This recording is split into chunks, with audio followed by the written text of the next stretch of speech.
Yo, what is up, Guardians? It is Scarlet Guard here again, talking about Destiny 2. And today we've got quite a long one because we're going to be discussing the article The Director's Cut, which was posted on Bungie.net by Luke Smith. He did do something similar last year. It's basically to give us an insight on what the developers think are the positives and the negatives of the game and what they ultimately hope to achieve. So I'm going to be summarising his post as brief as I can, filling you guys in on the key points brought up. Then I'll mention my own opinion towards the end. I will link Luke Smith's post in the description below, and I do highly recommend that you guys go ahead and read it for yourselves, because I will be trying to keep this summary as brief as possible. So, with that over and done with, let's get on with this long video.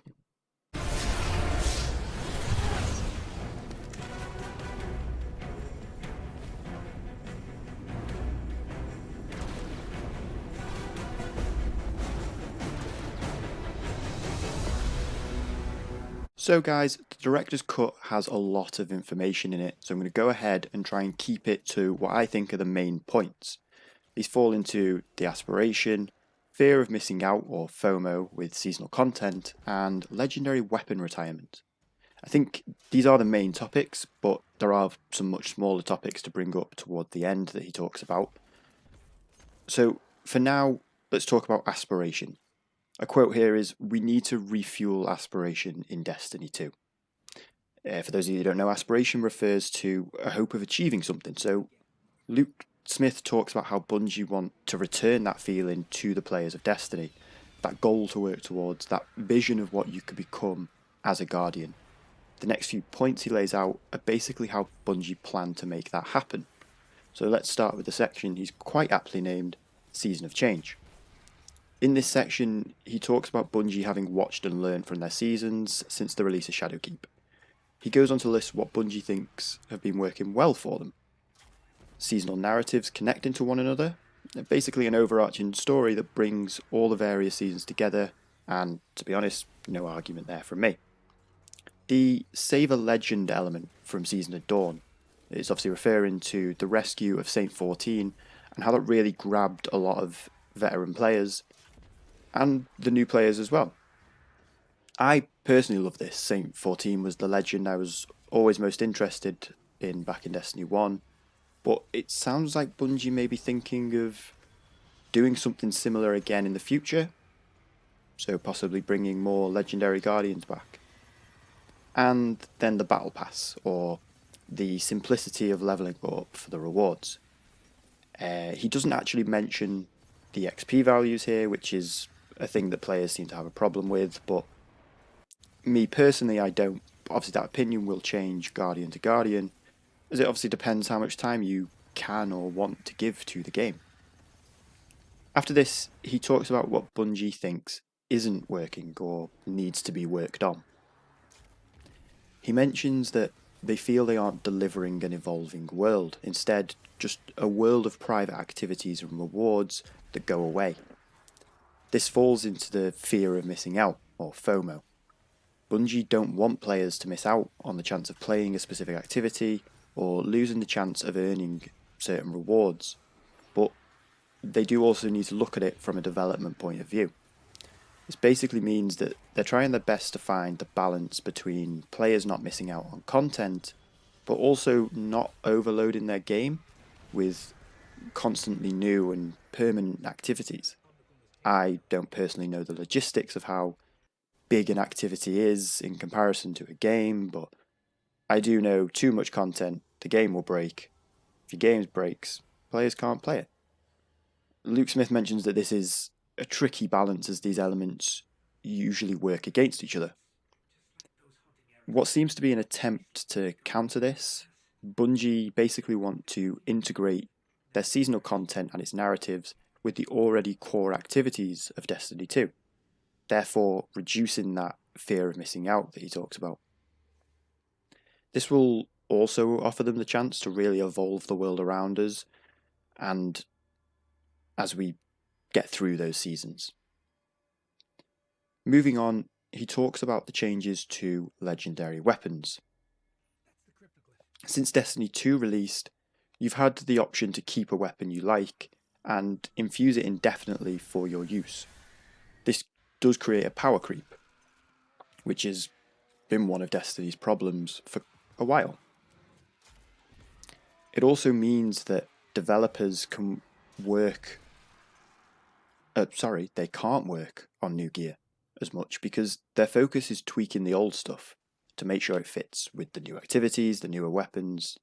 He points out that it decreases the value of a weapon as well to a mere I got it checklist feel. This then further breaks down that aspiration they want Guardians to have. He mentions how back in Destiny 1, how you felt when you finally got Fatebringer from Vault of Glass, or how you felt when someone in your raid team got it and you didn't. That feeling of knowing how good this weapon is and knowing it isn't going to be around forever, it's what drove everyone to try and get it. It pushed them. It piqued their aspiration. The devs at Bungie want to bring that feeling back by basically power capping legendary weapons. Basically going on to say it will increase the value of the weapon. If you know it is powerful and you know it will only last 9 to 15 months, then you're going to push harder to get it. You're going to give yourself that goal. But this then also offers the development team the opportunity to eventually leave old weapons behind. They don't need to tweak them because they're now obsolete. It's going to be able to move their focus to creating new weapons, more loot. So basically by taking a Forsaken weapon and not being able to infuse it past the power level of Season 10, they essentially remove that weapon from the game, well, if not the game, at least the process of having to tweak it and balance it. And that then gives them the freedom to focus on newer things.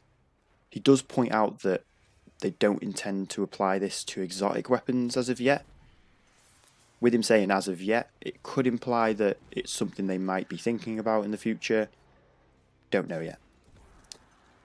Then there is a section called the Cosmic Gardeners, but the main point to take away from this section is going back to what was previously said.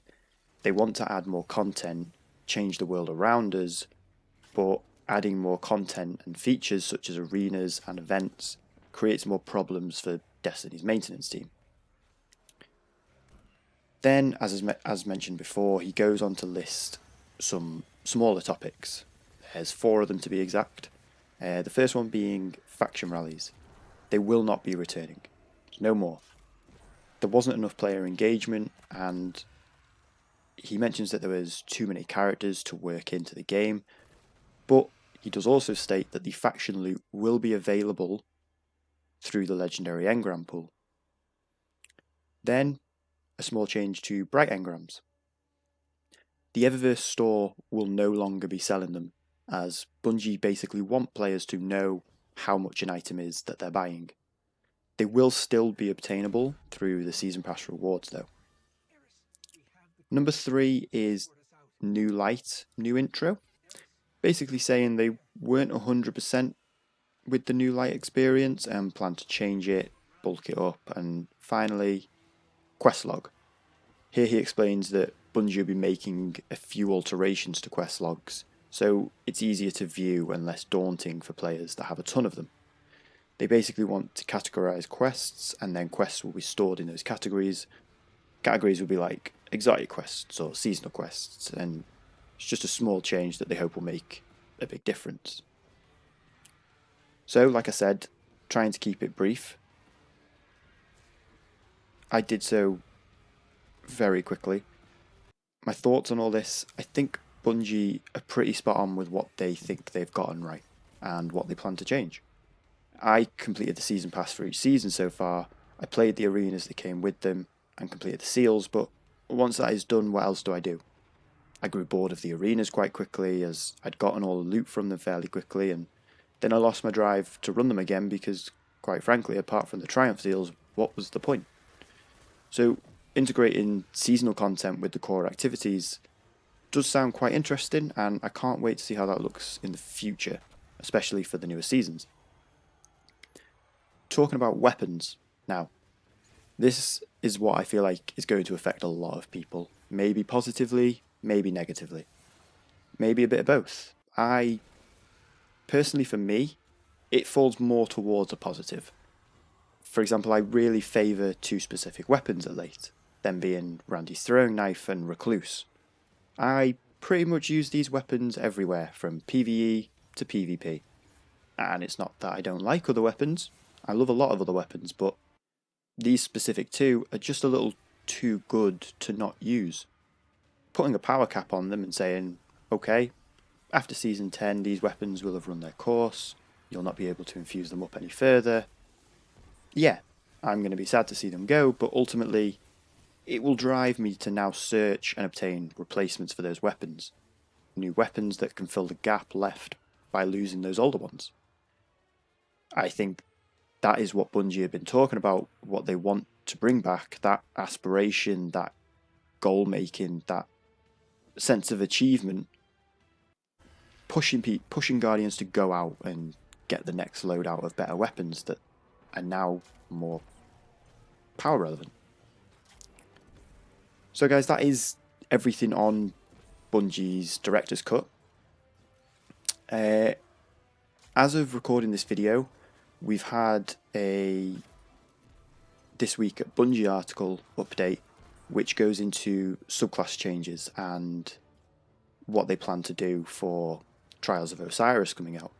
So in my next video, be sure to watch it. I will be telling you all about the subclass changes and pretty much all the details that we do know about Trials of Osiris. So that's pretty much it. So he basically wants to bring the sort of push and drive for Guardians to farm the game for the loot again. That's what Bungie want to achieve. They don't want players missing out, which I think is pretty spot on. Like, no one wants to miss out for any reason, but how they're going to integrate it with the core activities, that's yet to be seen, and I'm personally quite excited by that. So yeah, I've rambled on for quite a bit, so let's wrap this up. If you've stuck around this long, then please go ahead, click that like button if you want to be kept up to date. Like I said, next video will be coming out very soon with news on Destiny 2, especially leading up to the release of Season 10. Then please subscribe and let me know down below, do you agree with what Bungie think they've done well? Do you agree with the changes that they plan to make? Are you going to be sad to see some of your favourite weapons go? Let me know in the comments below, but for now, this has been Scarlet Guard, and thank you for watching.